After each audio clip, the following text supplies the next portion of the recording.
Now, the Three Martini Lunch with Greg Corombos and Jim Garrity. And welcome, everyone, to the Wednesday edition of the Three Martini Lunch. I'm Greg Corombos of Radio America, Ian Tuttle of National Review, and for the vacationing Jim Garrity today. Good, crazy, and still crazy martinis for you today. We'll skip the bad, although you can probably say that either one of the crazies could probably qualify in that category. Ian, it's great to have you with us. Oh, I'm glad to be here. Let's start with the good, and anytime we've got potentially bad news for Hillary Clinton, it's usually pretty good news for conservatives. And we got two different polls coming out. One is from Suffolk University, and the other is from Quinnipiac, and they're looking like things are not as stellar for Hillary Clinton as she would like them to be. According to the Suffolk University poll, among voters in New Hampshire, Clinton is leading Bernie Sanders by only 10 points now, 41% to 31%. She's got a 19-point lead among female voters, but she's losing to Sanders among men, 35% to 32%. And it gets even worse for her because the poll says among those who said that they actually know both of the candidates, Clinton's edge over Sanders grows slimmer, 38% to 35%. And then as far as Quinnipiac, they take what they call a swing state poll of Ohio, Pennsylvania, and Florida.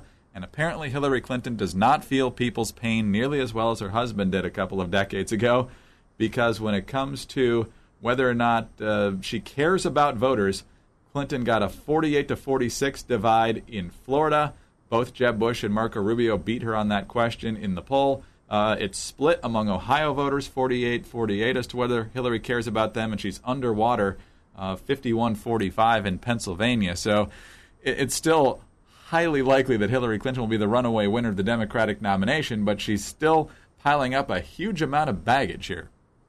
Yeah, that's right. So I think it's worth making 2 points, one about Bernie and one about the Quinnipiac poll. So I think what you're going to see in New Hampshire, probably, perhaps a couple other Democratic primary states, is probably a protest vote. Knowing that Hillary is almost certainly going to lock down the nomination easily, you'll have the Bernie voters, the, quote, Elizabeth Warren wing of the Democratic Party, that essentially casts a vote against her, knowing that it's not going to affect the outcome, but hoping that it sends a message. So, it's possible that Sanders could win a state here and there, but the likelihood is against it. But even if he shows well in some of these states, it's likely to pull Hillary left, which is what a lot of these voters want to do, because they're deeply dissatisfied with her. They don't know where she stands on issues. They don't think she's authentic. In a state like New Hampshire, you already have voters who are very independent-minded. It's sort of been New Hampshire's political characteristics since colonial days. So that's the first takeaway. On the Quinnipiac side, on the polls showing that swing state voters are not sure whether she cares, I think this is perhaps the more significant finding, because if it remains, and I don't see any reason why it would not, the problem is not for Hillary, I think, is less that voters are going to switch, although that's possible depending on who the Republican candidate turns out to be. The problem is that they just don't show.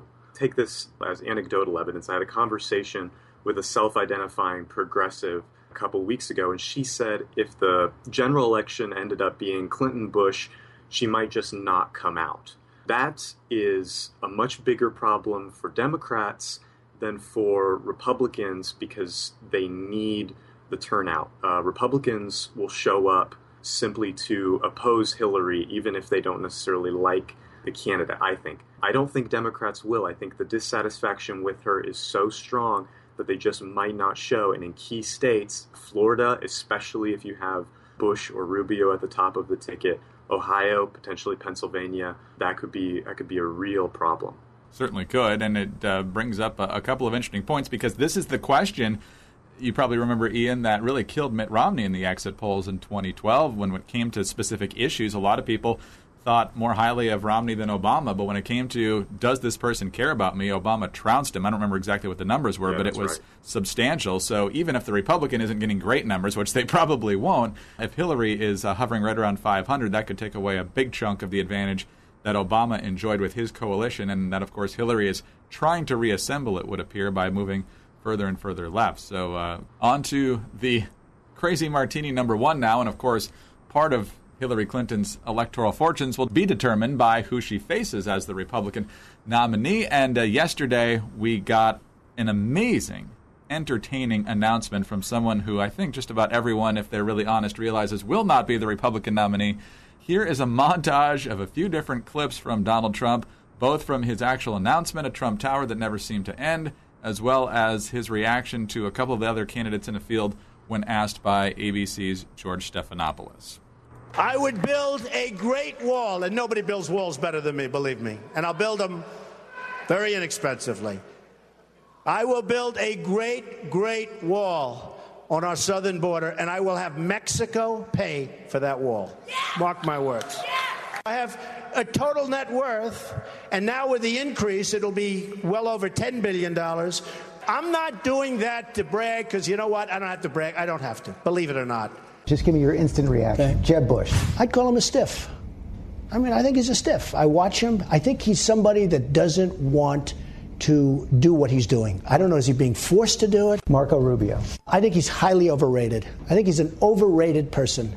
I look at him, they say he's a young Ronald Reagan. I said, I don't think he's a young Ronald Reagan. And besides that, I have far better hair than he does, okay? Ladies and gentlemen, I am officially running for President of the United States, and we are going to make our country great again.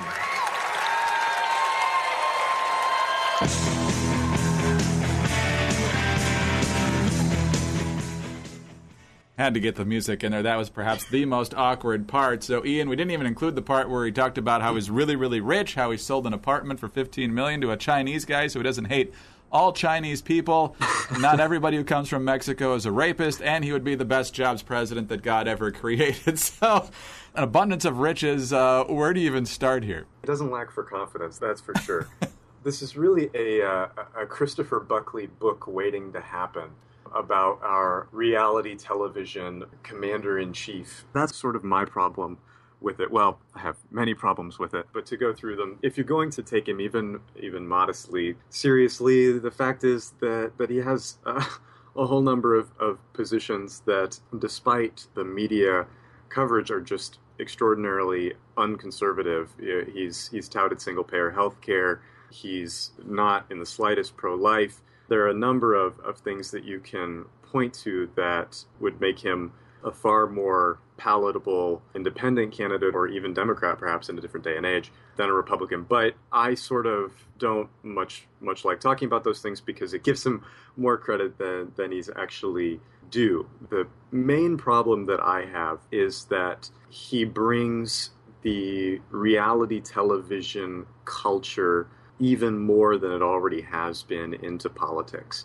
You come into a room with Donald Trump and he sucks the possibility of any serious conversation.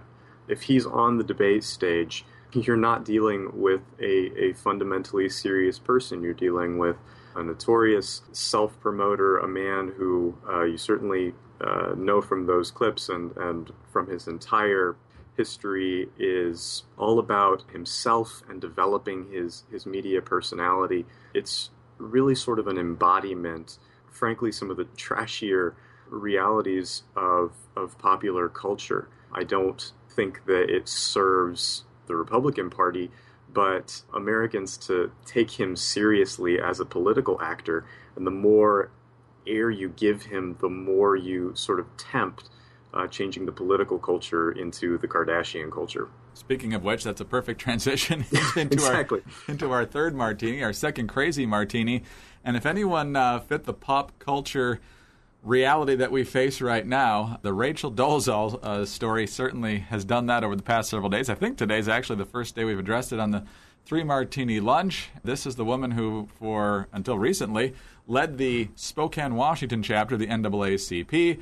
Then her parents informed the world that she's not actually black. She's kind of pretending to be black, but she was actually our biological daughter, so she's very much white. She ended up resigning her position with the NAACP, but then had This exchange is part of an amazing interview with Matt Lauer on NBC's Today Show on Tuesday. Are you an African-American woman? I identify as black. You identify as black. Let me put a picture up of you in your early 20s, though. Is this an African-American woman, or is that a Caucasian woman? I would say that visibly she would be identified as white by people who see her.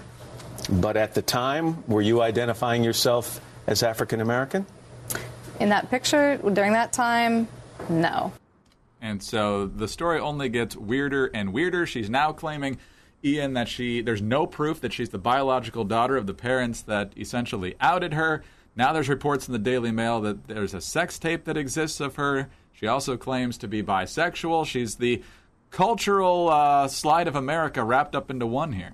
Yeah, there are a million different things you can say about this, and I don't want to rehash too much of the commentary that's already out there, but let me sort of contextualize. One of the questions that conservatives asked naturally, obviously, when the story broke last week is, how is the left going to respond? Because there seems to be a logical problem here. If Bruce Jenner can identify as Caitlyn Jenner, a man as a woman, then why can't someone identify as a different race, which has always sort of been a hypothetical that's out there, but it had never been manifest until Rachel Dolezal gave her the gift of herself to America. That has been thoroughly hashed out over the past week. What's interesting about the interview last night and the revelations in the Daily Mail is you're getting some people who are saying she's a pathological liar, which seems to me to be obviously true. The problem, though, is that the left has effectively acceded to the idea that truth and belief are indistinguishable. So if you want to say she's a liar, you have to say there's a legitimate, accepted, objective truth that she is lying about. The left has made that very, very difficult to do. The other part of pathological lying is mental illness.